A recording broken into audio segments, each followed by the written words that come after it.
रामकृष्ण हरी. श्रावण महिन्यातल्या चिंतनमालेमध्ये जगद्गुरु श्री संत तुकाराम महाराजांच्या गाथेतील निवडक अभंगांचं चिंतन आपण करतो. चिंतनासाठी आज घेतलेला अभंग असा आहे. दया क्षमा शांती तेथे देवाची वसती, पावे धावोनिया घरा, राहे धरोनिया थारा.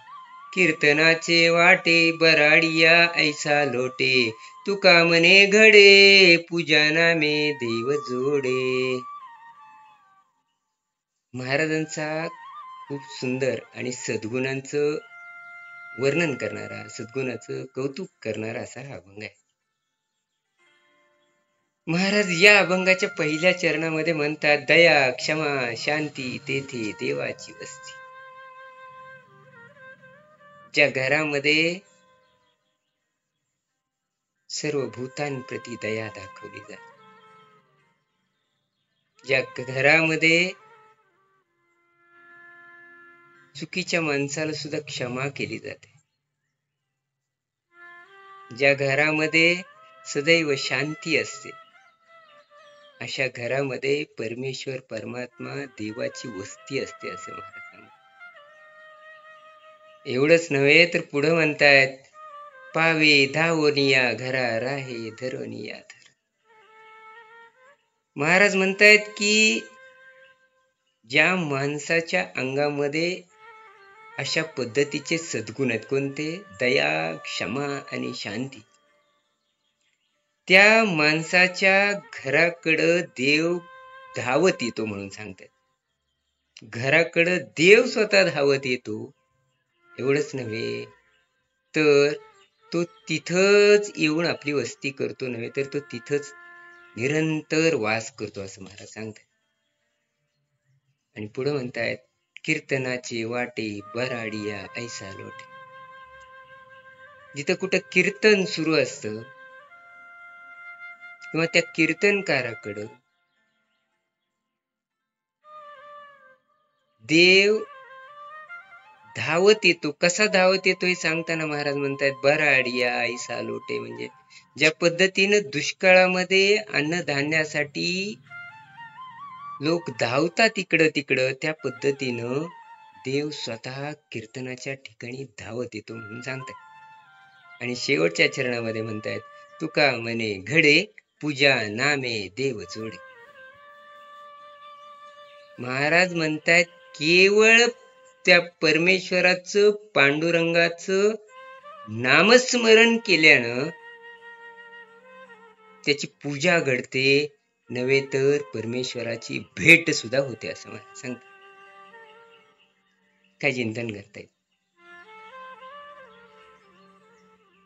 आहेत का हे गुण? फार अवघड आहेत का? दया क्षमा आणि शांती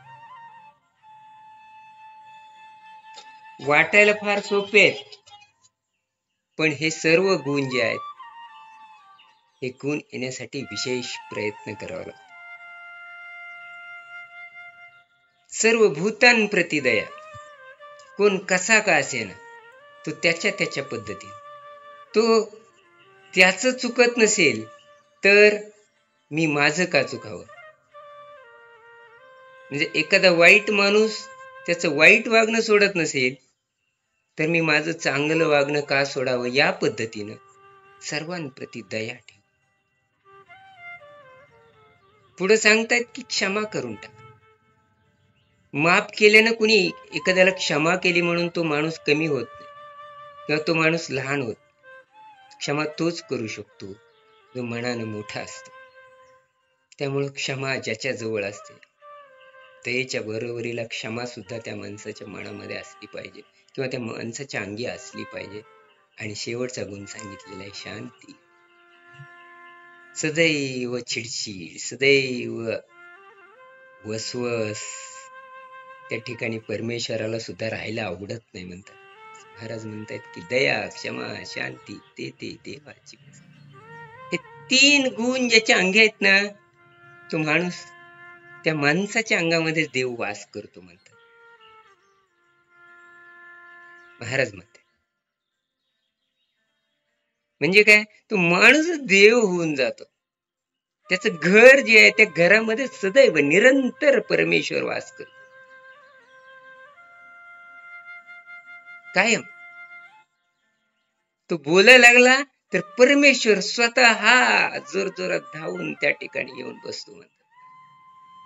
हे सगळं कशामुळे होऊ शकतं म्हणताना महाराज शेवटच्या चरणामध्ये म्हणतात,